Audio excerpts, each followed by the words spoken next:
Hi everyone, this video is about my GEPI experience with SIBM Bangalore. So my SIBM Bangalore GEPI was held on 7th of February. My login time was 8:45 a.m. It was done through an online Zoom meeting.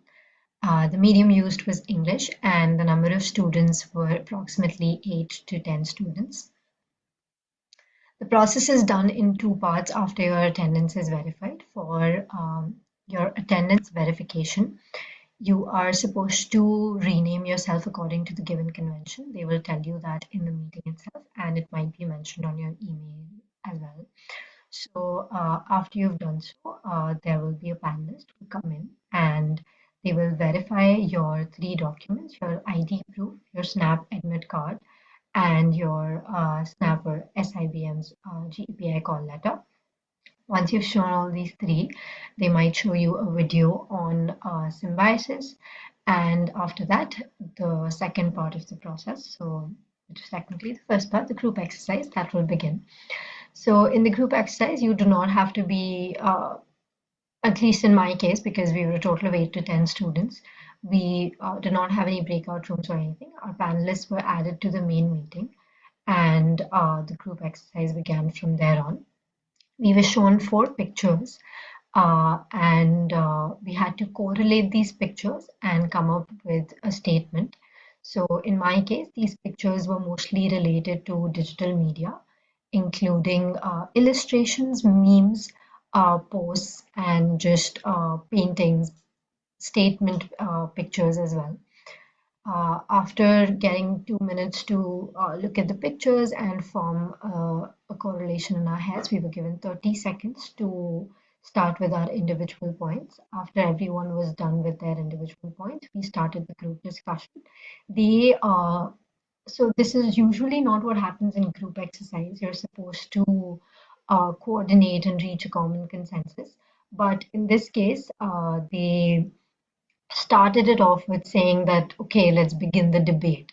So everyone with different points, actually, we countered each other, we differed from each other, uh, not exactly getting into a fight, but at the same time, there were arguments. We got approximately 6 to 7 minutes to discuss this.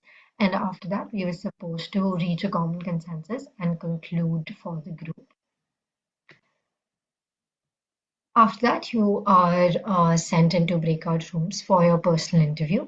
So the same people who were there for your GD might be there for your interview as well. In my case, there were two panelists, both of them were male. It began with simple questions like tell me about yourself, your family, your goals, your internships. After that, they asked me why I wanted to pursue an MBA, especially after my background in psychology.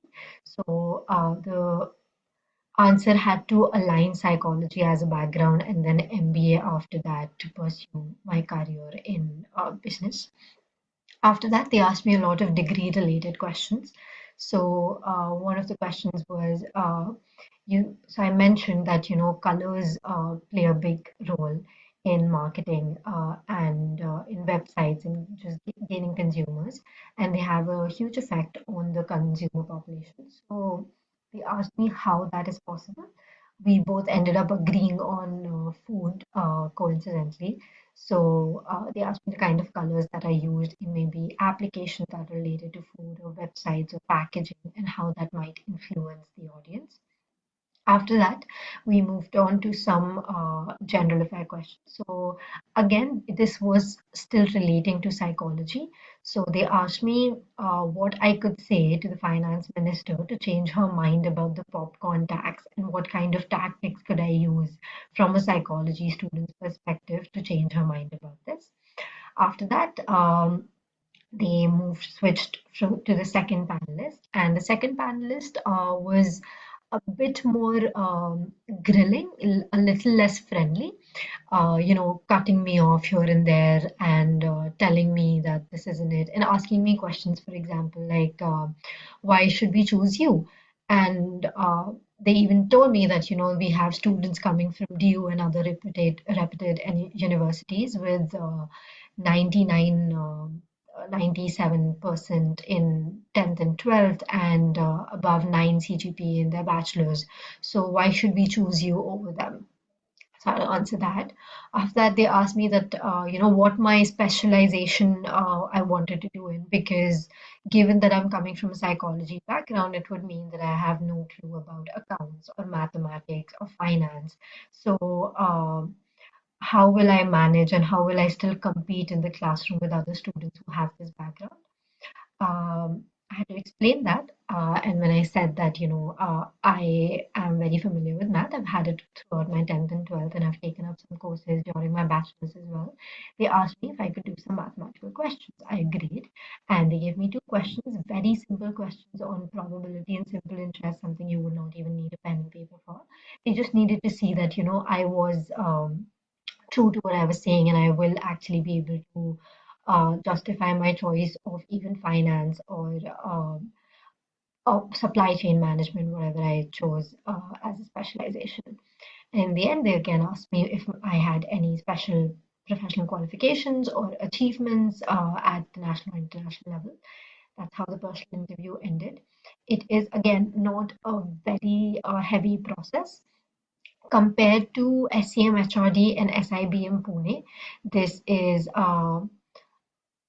less complicated, so to say, and it's a simple process. All the best for your GEPI. Thank you.